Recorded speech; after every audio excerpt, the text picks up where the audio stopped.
प्रदेश सरकार के 9 साल पूर्ण होने पर पंडित दीनदयाल उपाध्याय चिकित्सालय में एक शिविर का आयोजन किया गया। इस शिविर में पूरे 9 साल के कार्यकाल में उत्तर प्रदेश सरकार के द्वारा जो विकास कार्य किए गए हैं उनको दर्शाया गया है।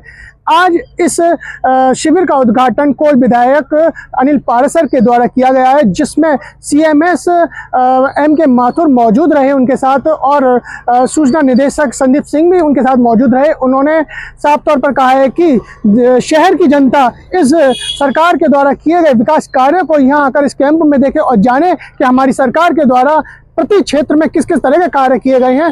पूरे शहर में विकास की गंगा बहाई गई है। जहां पुलों की आवश्यकता थी, जहां ओवरब्रिज की आवश्यकता थी, वहां ओवरब्रिज की भी व्यवस्था की गई है। इस शिविर में सरकार के 9 साल के कार्यकाल को दर्शाया गया है। अनिल पाराशर कोल विधायक ने साफ तौर पर जनता से आग्रह किया है कि वह इस शिविर में आए और जनता के इस 9 साल के कार्यकाल को जो दर्शाया गया है उसे देखें। सपा सांसद का बड़ा बयान सामने आया है। कंगना रनौत के बयान पर सपा सांसद का पलटवार। कहा, कौन क्या पहनता है इससे किसी को क्या लेना देना। कंगना खुद फिल्मों में जिस तरह से कपड़े पहनती थी वही पहनकर सार्वजनिक जीवन में आकर देख ले, उन्हें कोई नहीं रोकेगा। बता दें कि बीजेपी सांसद व बॉलीवुड अभिनेत्री कंगना रनौत के हालिया बयान को लेकर सियासी घमासान तेज हो गया है। कंगना ने कांग्रेस नेता राहुल गांधी के पहनावे और अंदाज पर टिप्पणी करते हुए उन्हें टपोरी जैसा बतलाया था और कहा था कि उन्हें देखकर असहज महसूस करती हैं। जब इस बयान पर समाजवादी पार्टी से सलेमपुर के सांसद रमाशंकर राजभर ने तीखी प्रतिक्रिया दी है। उन्होंने कंगना रनौत पर पलटवार करते हुए कहा कि किसी व्यक्ति के पहनावे पर टिप्पणी करना उचित नहीं है। सांसद रमाशंकर राजभर ने कहा कि कंगना खुद फिल्मों में जिस तरह से कपड़े पहनती थी वही पहनकर सार्वजनिक जीवन में आकर देख ले, उन्हें कोई नहीं रोकेगा। हवा से बात करते हुए तेज रफ्तार कहर का आज एक बड़ा भयानक दृश्य देखने को मिला है। थाना खीरो क्षेत्र के अंतर्गत भैंसा पुल के पास हवा से बात करती हुई स्कॉर्पियो अचानक अंतर होकर पुल के नीचे गिरती है और नीचे गिरते ही स्कॉर्पियो के धज्जियाँ उड़ गई। धज्जियों के साथ साथ अगर बात करें तो उसमें लगभग 3 लोग सवार थे और तीनों लोग गंभीर रूप से घायल हैं, जिनको जिला अस्पताल रायबरेली रिफ़र किया गया है, इलाजरत हैं। डॉक्टरों ने इलाज के दौरान बताया कंडीशन स्टेबलिश है और अभी कुछ लोगों की हालत नाजुक है, लेकिन इस हादसे का वजह और तमाम सारी चीज़ें जो रही, किस वजह से ये अनियंत्रित हुई, इसकी जांच पड़ताल पुलिस कर रही है। लेकिन जिस तरीके से हादसा सामने आया, एक दिल दहलाने वाला हादसा था खीरो थाना क्षेत्र के अंतर्गत। आगरा में 17 मार्च को सराफा व्यवसायी के साथ में हुई लूट का आज आगरा पुलिस ने खुलासा कर दिया है। मामला थाना जगदीशपुर क्षेत्र का है, जहां पर सराफा व्यवसायी 17 मार्च की रात दुकान बंद कर अपने घर जा रहा था। तभी 3 बाइक सवार युवक आते हैं और सराफा व्यवसायी से आभूषणों का थैला छीनकर वहां से फरार हो जाते हैं। तत्काल पुलिस मौके पर पहुंचकर मुआयना करती है, मामला पंजीकृत करती है और तमाम पुलिस की टीमों का गठन किया जाता है, जिसके बाद में पुलिस ने लगभग 100 से ज्यादा अधिक सीसीटीवी कैमरे खंगाले। कल रात जब पुलिस आगरा की सड़कों पर चेकिंग कर रही थी, तभी बाइक सवार युवकों को रोकने का प्रयास किया गया। वहीं बाइक सवार युवकों ने पुलिस पर फायरिंग कर दी, जिसके बाद में पुलिस ने जवाबी फायरिंग की। एक युवक के पैर में गोली लगी। पुलिस ने वहीं तत्काल तीनों को गिरफ्तार कर लिया और तीनों ने अपनी घटना को कबूल कर लिया है। पुलिस ने तीनों ही आरोपियों को गिरफ्तार कर जेल भेज दिया है और पकड़े गए आरोपियों से पुलिस ने लूटे हुए आभूषण भी बरामद कर लिए हैं। वहीं आगरा पुलिस ने इन तीनों युवकों से एक तमंचा और घटना में प्रयुक्त होने वाली बाइक भी बरामद की है।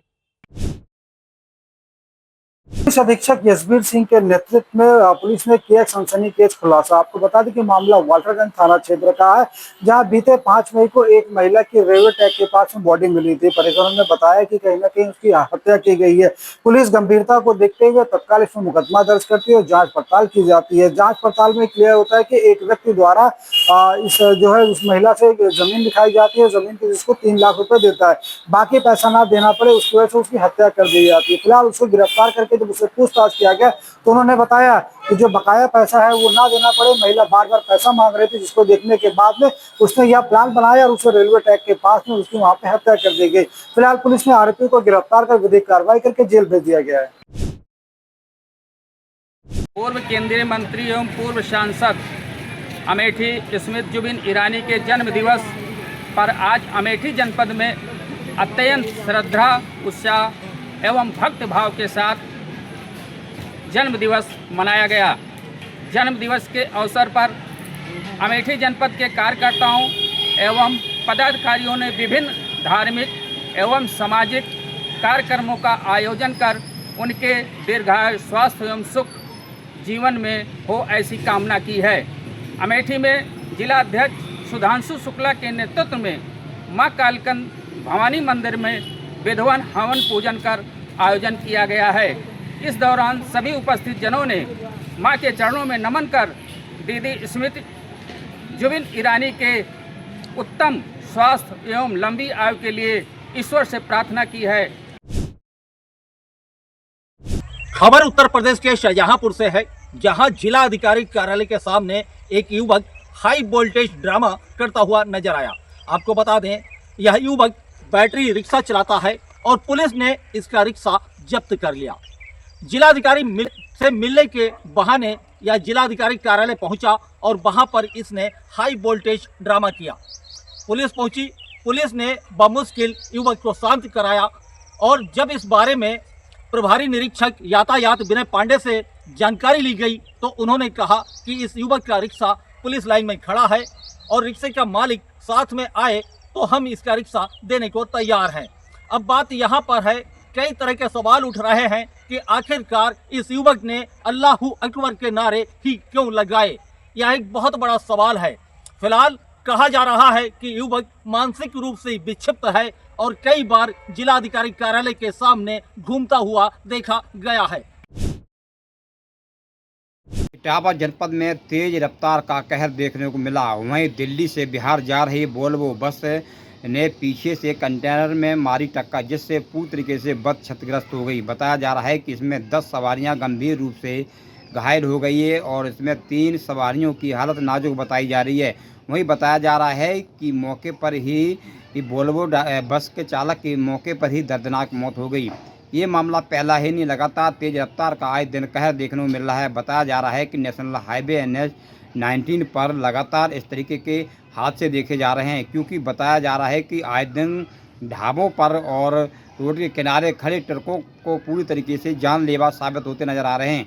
देखा जा रहा है कि प्रशासनिक अधिकारियों ने कई बार कार्रवाई की, लेकिन फिर भी कोई भी इस खड़े ट्रकों पर अंकुश नहीं लगाया जा रहा है। देखा जा रहा है कि लगातार हाईवे के किनारे खड़े ट्रकों के कारण पूरी तरीके से आए दिन बड़ी बड़ी लंबी दुर्घटनाएं देखी जा रही हैं, जो आए दिन एक दूसरे की गाड़ियां ठुकते नजर आ रही है, जिससे कई लोग अपनी जान गंवा चुके हैं।